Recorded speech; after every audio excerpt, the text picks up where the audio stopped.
Hello and welcome to, oh my god, let me just get comfortable. Hello and welcome to another book tag.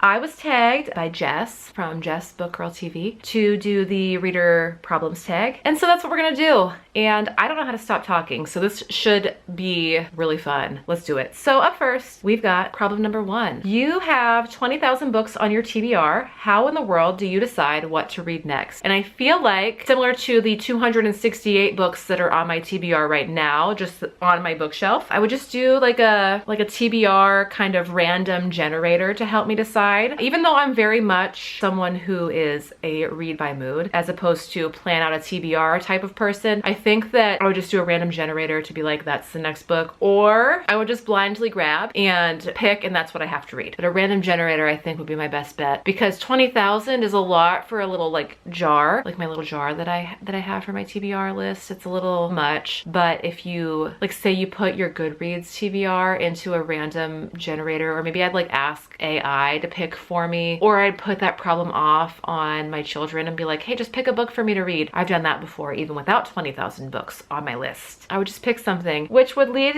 into the second prompt, which is you're halfway through a book and you're just not loving it. Do you quit or are you committed? If my TBR were 20,000 books long and I were not loving the book that I was reading, I would just be like, okay, sounds like it's time to pick a different one and go from there. I am notorious for DNFing books. If I don't like it, I will not finish reading it. I've DNF'd 3 books this year and I almost DNF'd one of my book club reads. So yeah, I'm not committed to my books at all. If I hate it, I'm not gonna finish it, and that's just the way it goes. I have so many books that I want to read that if I'm not enjoying it, I feel no shame in being like, this isn't for me, and moving on. Question 3, the end of the year is coming and you're so close but so far away on your GoodReads challenge. Do you try to catch up, and how? I've honestly been here before. Last year, 2022, I did not complete my challenge. I think I only read 22 books last year, which is very, very, very small. One year, my goal is normally always 50 on GoodReads because that's reasonable for me, because I work a full-time job, I have children, I have my dog to take care of, I have other things that I need to do with my adult life.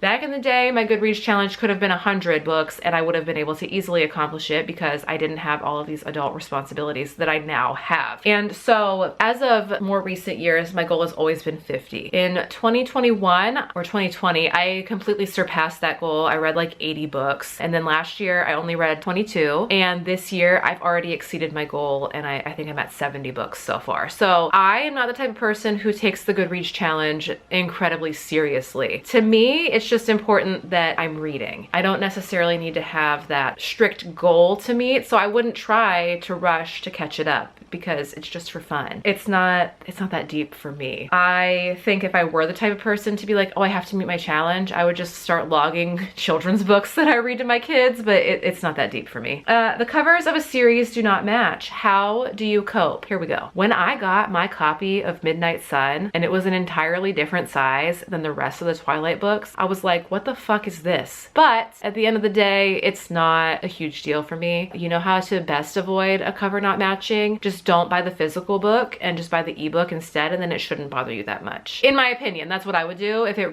I were really the type of person that sort of thing would drive me crazy, I would just buy the ebooks. But sitting up on my shelf right now, I have the entire Twilight series with Midnight Sun and it doesn't match and it's just still sitting there together. So it doesn't bother me that much, but I understand people who want their books to all match. It's very aesthetic to look at, to have the books be in a certain theme or a certain size, or everything looks nice together. I'm not yucking your yum or whatever, but I just don't feel that deeply about it. You know, everyone and their mother loves a book you don't really like. Who do you bond with over your shared feelings? This is fun. We read The Housemaid for my book club and everybody seemed to enjoy it for the most part, but at the same time, we all were able to find little things to nitpick. In my book club, there is a girl who is very, very similar to me when it comes to being critical of books. I read books with the English major mindset. I'm analyzing everything. Are your characters fleshed out? Is everything developed? Are there plot holes? And that can retract from my star rating. My friend Sarah is very much the same. If the writing's not good, she's not enjoying it, and me and her are the ones who are shit talking. But my book club is also full of girlies that I could vent to about, like, oh my god, everybody is talking about this one book and I hate it, and everybody would just let me say my piece and it wouldn't impact their opinion of it. So I feel like those are my girlies. I, again, am not one to yuck everybody else's yum. If y'all enjoy it, y'all enjoy it, and that's fine. Do you. But I'm bonding with my book club over my feelings, regardless of whether they share them with me or not. That's just how it goes. That's why we have the book club, right? You're reading a book and you're about to start crying in public. How do you feel? I feel like everybody's about to watch me be crying because I have no shame. If I'm gonna cry, I'm gonna cry. Whether it's in the privacy of my own home or on the train or at my desk at work or in the public bathroom, I'm crying. I'm letting it out. Don't ask me how I'm feeling. I'll tell you what I'm reading that's making me feel that way, but we're not gonna talk about anything else. Just let me have my moment and then I'll compose myself and it'll be fine. But if I'm feeling like I'm gonna cry in public, I'm gonna just let it out. Because either way, my face is gonna turn red. So I might as well just let it out. A sequel of a book you love came out, but you've forgotten a lot from the prior novel. Will you reread the book, skip the sequel, try to find a synopsis on GoodReads, cry in frustration? I actually have this problem right now because I don't remember a lot of what happened in Ninth House. And I have Hellbent on my immediate TBR. I don't remember a lot, but guess what we're gonna do? We're just gonna roll in to Hellbent and hope that my brain kind of picks up. Cause like I know where we left off, but I don't remember a lot of the stuff leading up to where we left off. But I also know that Ninth House is an incredibly long book and I don't have time to reread it right now. So we're just gonna have to run with it and hopefully we figure it out. And worst case scenario, if I'm really not figuring it out, I would probably just go and try to find like a recap video or some sort of summary online to help me get through the sequel, like a recap of the prior novel so that I can get through the sequel, if that makes sense. I would figure it out, but we're reading the sequel. You don't want anyone borrowing your books. How do you politely tell them no when they ask? My thing is this, I'm very willing to lend my books out, but if you don't return my books, if you return my books in less than the condition that I gave them to you in, you will not be borrowing another one of my books. And I'm not gonna be unkind when I tell you that you can't borrow any more of my books, but I am going to let you know that this is why you'll not be borrowing any more of my books. So here's an example. I lent my friend my copy of The Last Time I Lied a while ago, like a very long time ago when he still worked with me. I lent it to him because he was going to New York and he needed a book to read on the plane. He lost the book, and at that point in time, The Last Time I Lied was my favorite Riley Sager novel. So he lost the book and then he was like, I can replace it, but he never did. So I had to replace it on my own, and then I just was like, you're not allowed to borrow any more of my books. And he understood, but normally if I'm telling you you can't borrow my book, it's because I don't trust that you'll return it to me in the way that I gave it to you. So I would just explain that to you nicely. Hey, you have borrowed my books in the past. You did not return it to me in the condition in which it was lent. I don't feel comfortable letting you borrow my books anymore. Or, you know, there could be like the random case where somebody wants to borrow a book that I've already lent out to somebody. But as far as it goes, a lot of my friends don't ask to borrow my books. And the one who does, I know that she's giving them back to me in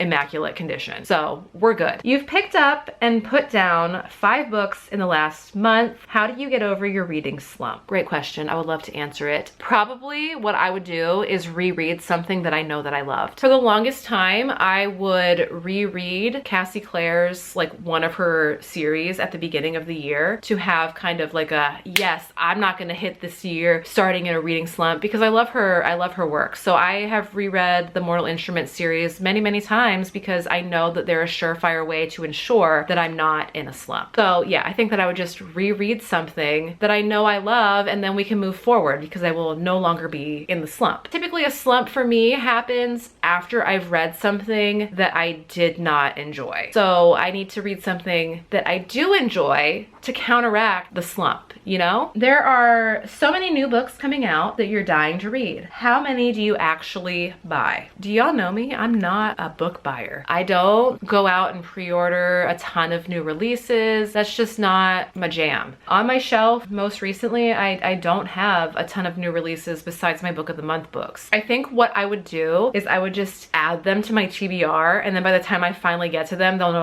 no longer be new releases, so it wouldn't matter. I think that it would depend on who the author is, because there are obviously authors in my library that are auto-buy authors for me, and obviously if like a Riley Sager book was coming out at the same time as a Karen Slaughter book was coming out at the same time that a Taylor Adams book is coming out, I'm probably gonna buy all of them because I love all three of those authors. But if it was like someone who I've never heard of, it's like a debut, or someone that I've read one book and I'm on the fence about if I want to read more of their books, I'm not going to rush to buy 57 new books in one go, because I realistically understand that it's going to take me probably a whole year to read all 57 of those books. So I would just add them all to my TBR, and then if I get to them, great, and if I don't, great. But I would probably wait to see if I could find them in little free libraries, secondhand bookshops, the library. I wouldn't rush out to buy them, but I would say how many would I actually buy? At most 5. Otherwise, yeah, I'm gonna borrow them from the library or purchase them from the library when they come out of rotation, or just have them on my TBR. You know, they can sit there and wait. Everything else does. If you're not new here, you know, everything else just sits on my shelf. After you've bought the new books you can't wait to get, how long do they sit on your shelves before you get to them?